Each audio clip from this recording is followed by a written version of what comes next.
Welcome to the Sidewalk Weekly podcast, a show for people who are big on cities but short on time. I'm Vanessa Quirk. Eric, does the podcast booth feel a little more spacious to you today? Is it a little different somehow? You know, I like what you've done with the place. The redecoration, it really feels like home. It's amazing. It's our new home away from home is actually home in a post-corona world. It is now home. Listeners can't see this, obviously, but Vanessa and I are working remote, but we are still, through the powers of technology, bringing you the Sidewalk Weekly podcast. That we are. Through trials and tribulations, the podcast comes to your ears. I'm Eric Jaffe. We'll spend the next 20 minutes or so discussing the biggest stories from the urban tech world this week. Our first segment looks at 3 top stories. We'll give them 5 minutes each, and when time's up, you'll hear this little bicycle bell. This week, we'll talk about how cities handled the 1918 flu, and how they're handling the new coronavirus, and why American public transit still lags behind its global peers. All right, let's get into our first story. So obviously, coronavirus was the news story this week. Eric, you wrote a blog post for our Sidewalk Talk blog, and you were looking at the 1918 flu crisis, and you were analyzing how did cities respond then, and what lessons can be learned now, today? So, Eric, can you walk us through some of those lessons? Yeah, I think it's important to say right off the bat that these are different diseases, these are different times. So drawing direct comparisons, you always have to use a lot of caution in that. But having said that, you know, I reviewed 7 studies from recent years, some just the past couple years, some about a decade ago. And the idea was to try to see why the flu in 1918 hit some cities harder than others, why some had worse health outcomes than others. And the biggest finding was encouraging in the sense that it happened to be related to something that is directly under a city's immediate control. And that is that cities that introduced social distancing policies early and sustained them longer actually did better. Mm-hmm. A quick question here. When you say social distancing, what kinds of things are we talking about? Like the canceling of events and that kind of thing? Right. One study was looking at 3 social distancing policies in particular: school closings, large public gathering closings, and also quarantine and isolation for those infected. The idea being obviously to slow the spread of the virus and to give hospitals time to ramp up space for new patients, also to give the pharmaceutical industry time to kind of develop treatments and hopefully vaccines. So those types of things. And you really saw dramatically different outcomes based on cities that did this early and kept it longer. And so one example is St. Louis. They closed schools, they canceled public gatherings. They did this very early. It was one day after their flu deaths started to spike. They sustained them for 10 weeks. It's tough to hear now, but that's how long it took. And they are excess deaths, which means the deaths that occurred from the flu over what baseline deaths would have probably occurred in that city anyway during the year from the flu, was 358 per 100,000 people. I assume that 358, then that's a good stat for Right. So, other cities. Good, obviously being very relative here, but in terms of a successful health outcome, that meets that definition. It was ranked very highly in terms of city success. On the flip side, you had Denver. They started very late in terms of their program. So they started 9 days after their flu deaths started to spike. They implemented school closings and banned some public gatherings. They also, once they started to get success, they eased up on these policies because they had some false sense of security. And so they actually experienced a second spike in deaths when the virus got a second wave there. And so their excess death rate ended up being 631 people out of every 100,000. So that's, not quite double, but much worse than St. Louis. So you can see the impact that early and lengthy policies played.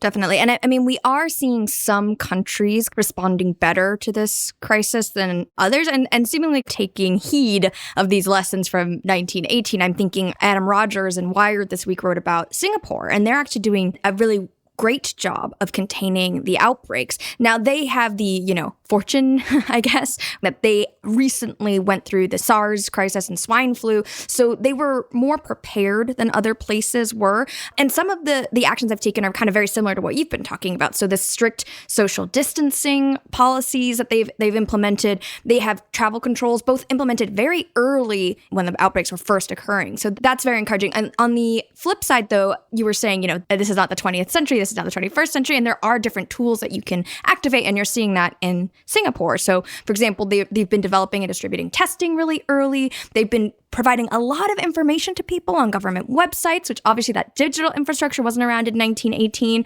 So clearly Singapore is taking the lessons from 1918, but kind of advancing them for now, which is great, and something that other countries should be replicating if possible. Right. And this is just a great example of long-term urban planning and the need for that. There was a great quote in that Wired piece from someone from Singapore saying, "We don't do anything different, we just do it well." Right? This doesn't have to be truly innovative new approaches. It just has to be knowing what works and applying it. Definitely. Well, we are out of time, so we should probably move on to our next story. All right, so we'll stick with coronavirus for our second top story of the week. This story comes from CityLab, written by Sarah Holder. She's writing how, for low-wage workers, kind of the real health emergency here is potentially homelessness if they miss a paycheck and they can't pay their rent. So as a result, several cities are advancing proposals to temporarily halt evictions.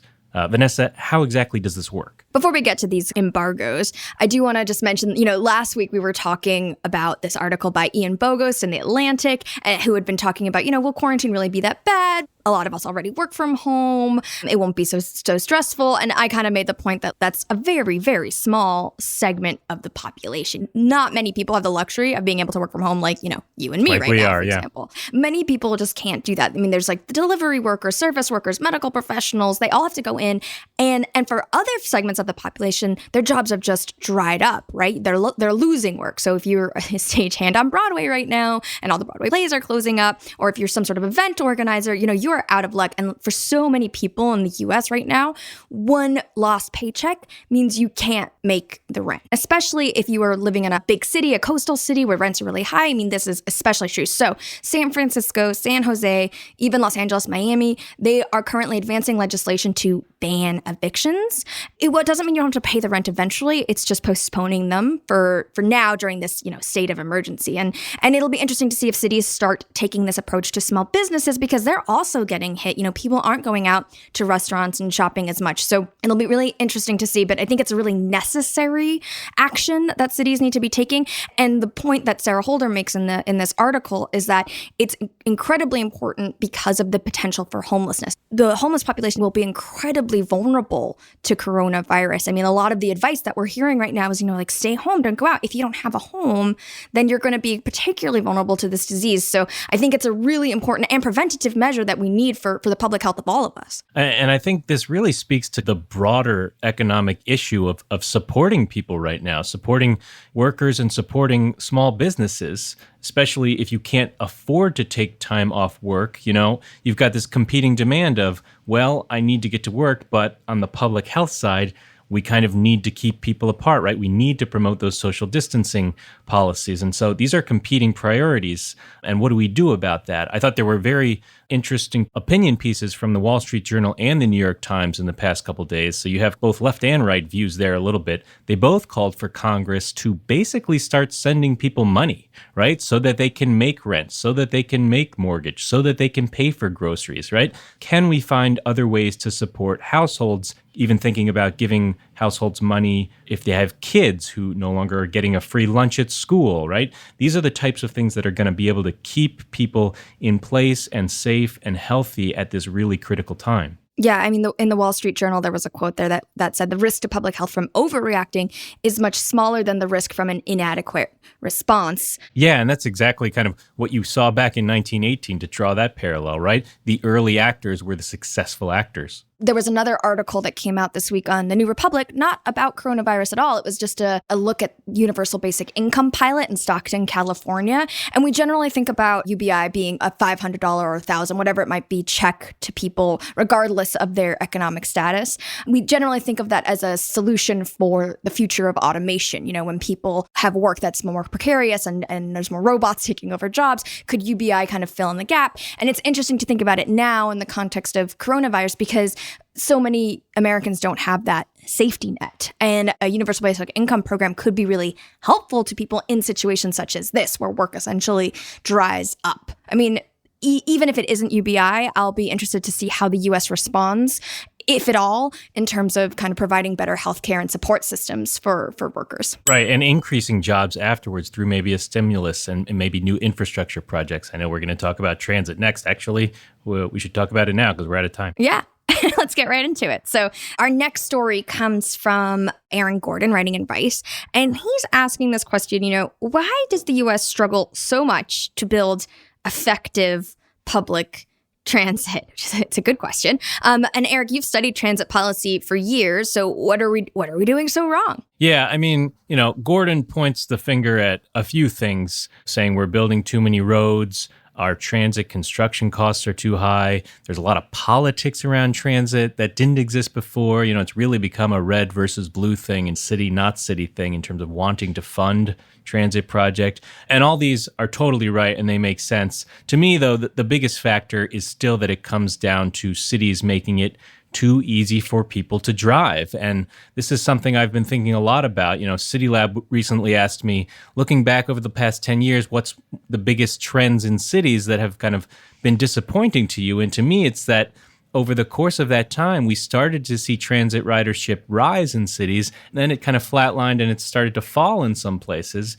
And I go back to making it relatively too easy to drive as the big reason there, right? We design streets for cars, even though it's the least efficient use of space compared to buses or other forms of transit or bikes or just walking. We don't give dedicated lanes to transit, and we're starting to give more to bikes, but even that's been slower. We don't set the right prices around driving, given the social impacts it has on things like pollution, congestion, safety. These are all social costs that are not reflected in the price to drive. We give free parking to employees. We put free parking on our curbs. This incentivizes people to drive. It further lowers the cost. Even things like single-family zoning, where you're requiring developers to build a certain size home and a certain type of housing that is not conducive to transit networks. All of these things, when you add them together, it's no surprise, actually, that transit's been falling. Right. And I mean, to your point, the U.S. is really good at building roads and really not as great at building transit. I mean, there was a stat in the piece that said from 1985 to 2017, the U.S. constructed about 195 miles a year on average of transit rail. Okay, so you're like, okay, 195 miles a year. Is that good? Is that bad? Well, if you want to compare that to the miles of roads per year that we made during the same time, that's 10,017. So 195 versus 10,017, that's a huge difference. And it's embarrassing when you consider how other cities around the world have really invested in transit expansion. So, Paris, London, Madrid, even Latin America with their bus rapid transit, they've done a lot to make sure that their transit is more expansive. And when you look at the subway maps of, New York or Boston or Chicago or Philadelphia, a lot of them look almost the same as they did in 1950. In some cases, they've shrunk. So clearly, this is something that we have not, as a nation or as cities in this nation, prioritized, unfortunately. And when you start to think about solutions, some of the things we've started to think about at Sidewalk, a lot of it starts with better street design, right? So dedicating lanes for buses or for street rail systems. That's step one in the process. And when you do that and you start to simulate traffic patterns, you see that the buses really fly through. They fly down the street because no other type of vehicle is allowed to use those lanes. It makes it much more attractive for people to ride. They get from A to B much faster. Right. But beyond design, though, I mean, there has to be an element of how are we funding these expansions, right? I think this is one of the big takeaways from this piece. So, I mean, some cities are trying to get a bit more innovative about ways of funding since it has historically been such a sticking point for places. Eric, I know that you know a bit about this. Would you talk about new ways that cities can fund some transit expansions? Yeah, one of the things that cities are looking to, and we've explored this at Sidewalk Labs as well, is a funding innovation called value capture. And basically, the idea is we know that good transit is attractive to people. We know that they want to move into areas with good transit. And as a result of that, you often see housing prices go up in those areas. And so what you can do from a financial perspective is if you can measure how much that rise in housing price occurred that was directly attributable to the new transit system, then you can capture some of that funding. You can borrow money against it now to pay for this new transit line. You can get the transit project completed. You can get the people who are going to live in that area a more affordable and accessible option. All right, well, value capture is a very interesting thing. We don't have time to delve into it now because that is it for our top stories. As always, you can find the links to these stories in the podcast episode notes. So in our next segment, we are going to talk with journalist Philip Preville all about the future of trash collection, which very excitingly could be all about underground vacuum waste tubes. Ooh. Back in a second. Okay, we are now joined by Toronto-based writer Philip Preville, who wrote a feature for the Sidewalk Talk blog this week. It's all about underground vacuum waste systems. So this is an older tech, but one whose time might finally have come. So Philip, thank you for joining us. Thanks for having me, Vanessa. Hi, Eric. Hey, Philip. This story is really fascinating. And I think the thing that strikes me first is that vacuum waste systems, they're not really that new. They've been around for decades and decades. So I wanted to hear from you how they came about and really kind of what initial problem they were trying to solve. It's a pretty fascinating story, actually. Vacuum waste systems were invented by a Swedish businessman named Olof Hallström. And he had a company back in the 50s that sold and installed central vacuum systems in office complexes and hospitals. And in the late 50s, one of his hospital clients asked him if he could vacuum away all the trash as well as, the dust. And, the problem they were trying to solve, interestingly, was hygiene, right? Hospital waste baskets are full of germs. And if you suck it away, fewer people have to handle it and fewer people are exposed to infection. So anyway, Hallström designed and installed the system himself in 1961. 4 years later, he installed it in a large housing complex just outside of Stockholm. And today, his company, NVAC, is the largest vacuum waste company in the world. And the system's in place from multiple manufacturers in about 1,000 different cities around the world. You wrote about this vacuum waste system in a development in the UK called Wembley Park, near London, I think. So can you explain how this system works and how it might be different from those older versions of vacuum waste? Yeah, so just to set the stage here, Wembley Park is an 85-acre mid-rise and high-rise redevelopment surrounding Wembley Stadium in North London. And what the developer is doing is connecting all the buildings in the development with underground vacuum waste tubes. The way it works is pretty simple. Every floor in every apartment building has 3 waste chutes, one for organics, one for recyclables, and one for non-recyclable trash. So when residents take out their trash, they just put it in the appropriate chute, and then all of that trash gets sucked away to a central collection station by a vacuum system. It's incredibly powerful. The trash moves through the underground tubes at speeds of up to 70 miles an hour. So from that collection station, it's just carted away to its end use. But interestingly, none of it goes to landfill. You're saying none of it goes to landfill. What are the benefits actually from a sustainability, from a recycling perspective that Wembley gets from this system? The biggest thing it's done is improve recycling rates dramatically. The recycling rate in these residential buildings that are connected to vacuum waste is double the recycling rate, and it's 5 times the organic rate. So what they've seen is that people are recycling more. But the other big advantage of this in terms of sustainability is that there are no garbage trucks on the road, right? They estimate that they're saving 400 tons of carbon emissions annually by keeping trucks off the road just to collect trash. And they expect that number to rise to 700 tons by the time the development's completed. I mean, that sounds awesome. I'm thinking too, like in New York, all of the garbage bags strewn on the sidewalk curbs, making it hard to walk around, all of the garbage trucks that come down the street. I mean, it sounds like such an amazing way to go about waste collection. And so I'm just wondering why hasn't it taken off in the rest of the world? First, vacuum waste has this knock against it that it's not very adaptable because it's fixed infrastructures, right? The assumption has always been that it's easier to just introduce a new color-coded bin and have a truck collect it, or maybe a new truck collect it, than to have to retrofit an underground system. The thing is, I don't think that's borne out by the experience at all. I mean, they've had to retrofit older systems in other cities, but they've been able to do that. The second reason that it hasn't been adopted, I think, is that it turns the economics of garbage collection upside down, right? So traditionally, when you're building a new development, you put zero capital investment into garbage collection other than maybe a truck, right? You're building roads, you're building curbs, and you just have a truck go around and collect it. So it's all operational cost, but there's no money up front. With vacuum waste, you've got these tubes, you've got underground systems, and that requires an extra layer of planning, and it requires capital investment. And it's a substantial capital investment. You know, for Wembley Park, it was, over $10 million. But that's not insurmountable. And obviously, I think the sustainability benefits that go along with it are worth the cost. All right, last one for you, Philip, and we'll let you go. Do you think, given that some of those challenges can be overcome, that we'll start to see more cities adopt these types of systems? I do.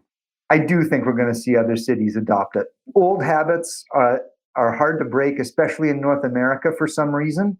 But given the sustainability benefits and given the challenge of climate change, I find it hard to imagine that we're not going to see more of these in the future.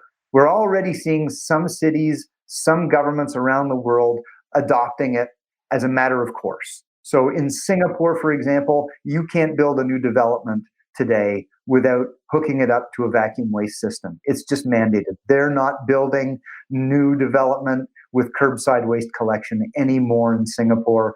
And I think that's the way of the future. I think that's visionary. I think that's a really smart way to go. And I think you mentioned in the piece, too, that there's even a proposal to introduce a vacuum waste system along the High Line in New York City, which would be super neat. Especially because of the way they've proposed it, right? So if one of the challenges of this is the capital investment required to bury the vacuum waste tubes, well, what they're proposing for New York City in the High Line is that they won't have to bury it. They'll run it underneath the High Line.